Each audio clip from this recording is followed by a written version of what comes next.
Et si je te disais qu'une simple habitude peut changer ta vie? Découvre comment adopter une hygiène de vie équilibrée pour changer physiquement et mentalement.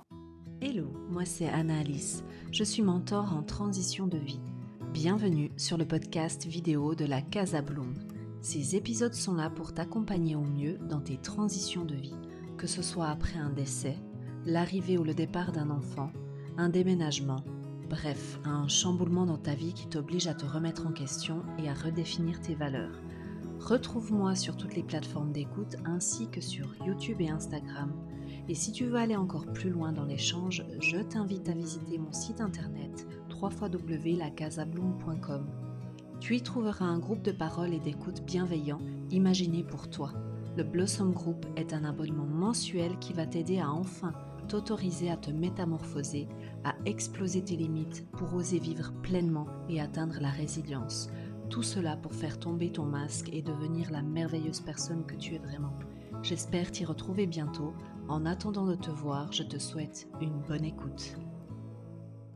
Hello, j'espère que tu vas bien. Mon nom est Anna-Alice, je suis la créatrice de la Casa Bloom et du Blossom Group, où il est question de t'aider à passer le cap de tes transitions de vie, où il y a un avant et un après, et de faire en sorte que ces difficultés que tu as vécues, tu vas les transformer en force. Et j'aimerais d'abord commencer par une question et savoir quels ont été pour toi les défis de maintenir une hygiène de vie équilibrée. Alors déjà, on va commencer par peut-être expliquer ce qu'est une hygiène de vie, parce que peut-être que tu ne sais pas, ou peut-être que tout simplement on va être sur la même longueur d'onde. Comme ça, je vais te l'expliquer, en tout cas de moi, comment je le vois. Alors une hygiène de vie pour moi, ce sont des habitudes que tu mets au quotidien, durant ta semaine, durant ton mois, durant ton année, pour faire en sorte que tu te sentes bien, physiquement et mentalement. En fait, les deux fonctionnent ensemble. Donc en résumé, ce sont les habitudes, les bonnes habitudes que tu mets en place pour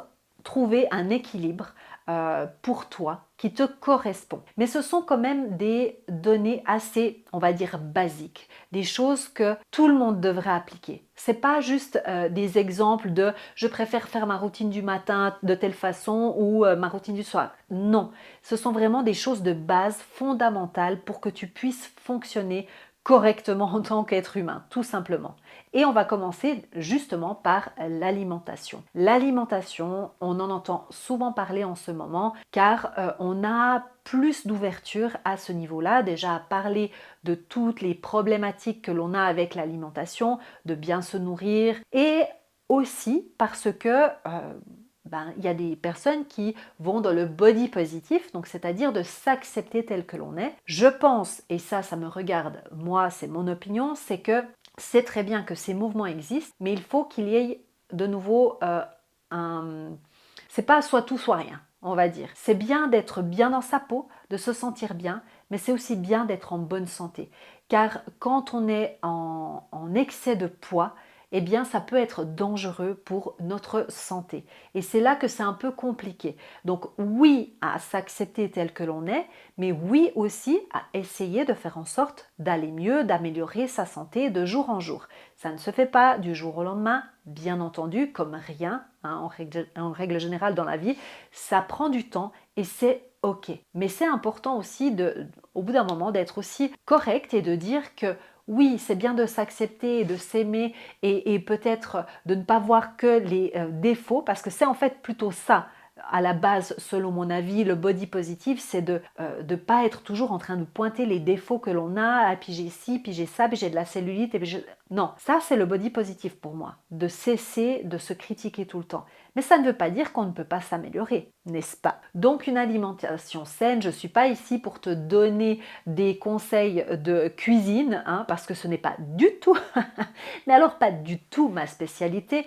Il y a bien d'autres personnes qui sont bien plus calées que moi, mais en tout cas c'est important, c'est un pilier de base que tout le monde devrait mettre en place pour aller mieux. Et maintenant, je pense que tu me vois venir avec ma deuxième chose très importante, une activité physique. Oui. Alors, on va être très basique, hein. Je ne te dis pas d'aller courir un marathon d'ici la semaine prochaine. Ce n'est pas ça. Si ton kiff, c'est de rester sur le canapé et de ne rien faire, eh bien, je te dirais qu'il faut commencer par un petit quelque chose de mieux, hein. Donc, disons que peut-être déjà d'aller marcher, de te dire, ok, tous les 2 jours, je vais marcher 5 minutes. Ok, tu essayes. Ou bien 3 fois par semaine, je vais marcher 5 minutes. Et après, tu augmentes au fur et à mesure. Qu'est-ce qu'on se rappelle? Comment est-ce qu'on doit évoluer petit à petit chaque jour? Et pourquoi ça va te faire du bien? Parce que tout simplement, ça va te permettre. Alors, je ne te parle même pas au niveau scientifique, tout ce que ça produit, hein, les endorphines, tout ce que tu veux, mais vraiment d'un point de vue juste, nous, d'humain à humain, là, hein, qu'on discute, ça fait du bien. En fait, tout simplement d'être en mouvement, de sentir qu'on a fait quelque chose, qu'on s'est dépensé, qu'on n'est pas resté vautré dans notre canapé. Mais ça ne veut pas dire que tu dois faire, je ne sais pas moi, parce que tout le monde fait du crossfit, il faut aller faire du crossfit. Hashtag crossfit, ok? Non, tu trouves ce qui te convient à toi, ce que tu aimes, et tu le fais. Le sommeil, c'est méga, giga important. Souvent, je donne le conseil, par exemple, pour la routine du matin, de te réveiller 5 minutes avant tout le monde pour pouvoir bénéficier au moins de ce petit temps pour toi. Parce que mentalement, c'est hyper important de se dire, ok, j'ai ces 5 minutes pour moi, j'ai ces 10 minutes pour moi, j'ai 7 heures pour moi. Bref, tu adaptes selon ta vie. Mais là, en l'occurrence, le sommeil, on ne va pas, si tu veux, se réveiller 5 minutes avant. Alors 5 minutes, c'est pas grand-chose, mais disons 1 heure avant et couper 1 heure de notre sommeil et puis du coup, tu te retrouves à dormir 6 heures au lieu de 7 heures. Alors que pour toi, il te faut 7 heures pour être bien. Non, ça c'est exclu. Alors la priorité, c'est le sommeil. Le sommeil, il a des fonctions pour réparer, pour pouvoir te faire te sentir mieux. Si tu prives quelqu'un de sommeil, c'est une vraie torture. Et d'ailleurs, quand on est jeune maman, jeune parent, on manque beaucoup de sommeil et on peut voir les dégâts que ça peut causer sur les personnes qui sont en audio, ils sont là, mais qu'est-ce qu'elle dit? Mais quoi? Mais qu'est-ce qu'elle dit? Je parle du cerveau. Là, je fais des gestes, mais c'est tellement... c'est destructeur en fait. Et le sommeil, si c'est un bon sommeil, eh bien, il va être réparateur. Donc, qu'est-ce qu'on dit? On dit, on dort. Et on prévoit nos heures et on arrête de scroller sur Instagram dans le lit. Non, non. Non. Alors, non, votons. Moi, je dis non au Instagram dans le lit et aux télévisions dans les chambres. Voilà. Moi, je suis team no TV in the bedroom. Je ne sais pas qui me suit. Les gens qui me suivent, mettez-moi un commentaire parce que vraiment, je ne comprends pas. Je ne comprends pas. Je pense que ces 3 choses sont les 3 piliers déjà pour commencer, pour aller mieux. Je sais que ce sont des choses que tu as déjà entendues et réentendues et réentendues, mais j'espère que à travers ce que moi je te dis, peut-être la façon dont je te l'exprime, peut-être que ça te motivera à faire quelque chose.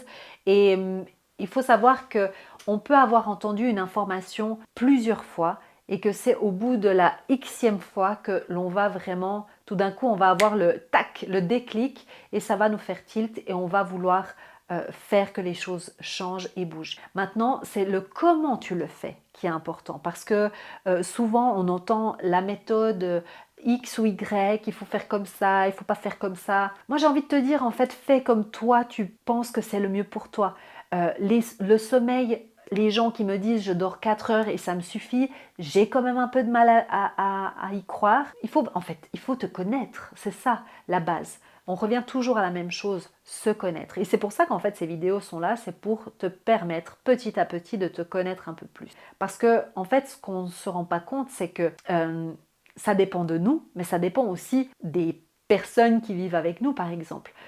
Typiquement pour dormir, si tu as un enfant qui est en bas âge, tu peux vouloir dormir, mais s'il ne te laisse pas dormir, c'est un peu compliqué. Donc vraiment, on doit faire avec son environnement et il faut s'adapter à sa propre vie. Toujours adapté. Donc on revient vraiment dans les bases et quelquefois on va un petit peu plus loin et quelquefois on revient aux bases parce que c'est ça finalement. Il n'y a rien de révolutionnaire. C'est vraiment de se dire, voilà, j'ai envie de changer, j'ai envie de mettre des choses en place et je le fais au quotidien, toutes les semaines, c'est les répétitions, c'est les habitudes, c'est ces bonnes habitudes que tu décides de mettre en place et de remplacer les mauvaises par des bonnes qui vont faire en sorte que tu vas aller mieux aussi mentalement. C'est hyper important de ne pas sous-estimer ça. On ne peut pas aller mieux mentalement si on ne prend pas soin de son physique. Je te laisse et je te dis à bientôt. N'oublie pas de suivre tes rêves car ils connaissent le chemin. Bye!